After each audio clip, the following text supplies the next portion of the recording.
Hello, this is a homily for the fifth Sunday of the year.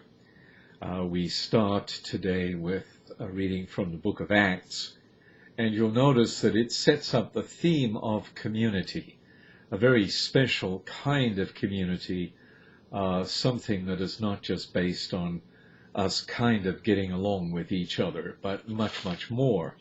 So to start with, we hear about Paul and Barnabas developing the local church, and they choose elders for each church that they found, and then they travel on to other places. And in each case, they are commended to the Lord. Either the elders are commended, or in fact the Barnabas and Paul are commended to the Lord. In other words, praised before the Lord for what they're doing. What they're doing is building up the church so that people will gather to worship the one God in Jesus Christ. And that is just a constant theme through this piece of the book of Acts. Then we go to Psalm 145, and this psalm has to do with something much, much larger. It's the works of the Lord have to give thanks to God. Let your faithful ones bless you. This is all from verse 2. Let them discourse of the glory of your kingdom and speak of your might. They are to live a life where literally celebrating what God has done and what God is doing is a part of life. These are not people who watch video games and do things that literally are mindless. These are people who realize that the real God has done real things among them and continues to do that.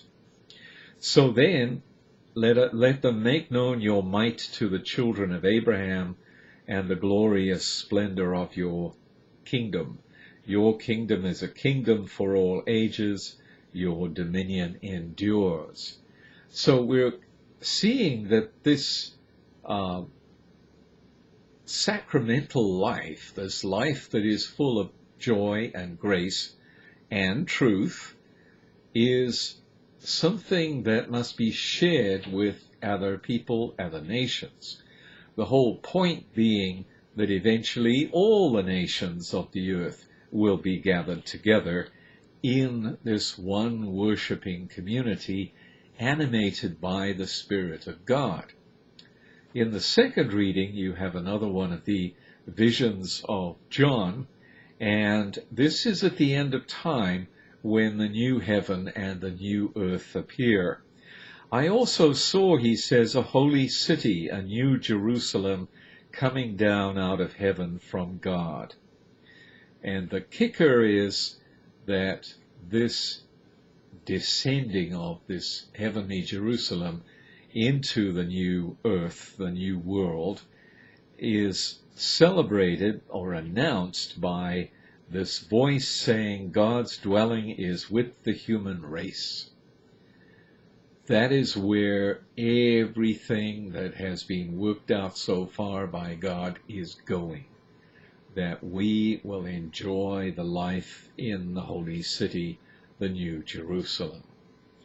And there will be no more death or mourning, no more wailing or pain, for the old order has passed away.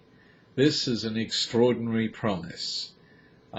John is being shown it in the vision, but we, in fact, will have to wait. We can read about it.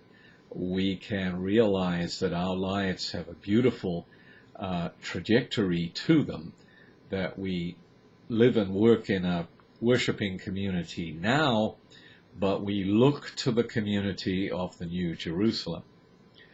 Lastly, then, we come to the Gospel of John, and you have a piece deliberately chosen from after the time that Judas has left the group at the Last Supper.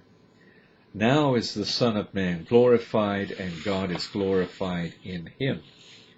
My children, I will be with you only a little while longer.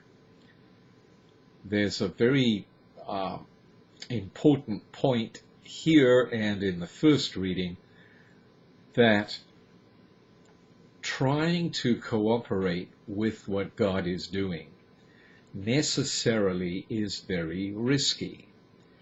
It can be very unpleasant for us because we're speaking the truth. The truth is not welcome. And in this gospel, you will see Jesus crucified for literally being the truth. That's what the world does when it hears the truth. So, first reading and gospel have this same warning. But Jesus says, I give you a new commandment, love one another. As I have loved you, so you should love one another. By this you will know that you are my disciples. So, something apparently very simple, that this community, it's a small community, it's the disciples who are following Jesus, and they are to love one another. That is going to be the most demanding commandment. Because in fact, if we genuinely love each other, in other words, if we genuinely wish for and work for the good of each other, we will be doing amazing things. This is not love as an emotional thing, but love as a rational thing, that I find out what the good is that I need to do for that person, and I find it out from God himself. Once I know that, then I work to bring that good to bear in the life of this person that I am meant to love. And this is the great stumbling block. I've met so many Catholics who literally are not loving. And it's kind of odd to hear these kinds of gospels and to see Catholics thinking that they can get away with it, thinking that, we're all too stupid to see that, in fact, you're not very loving when you deal with your family or with strangers, or, and this is where the whole understanding of Christian community is centered. It's centered on love.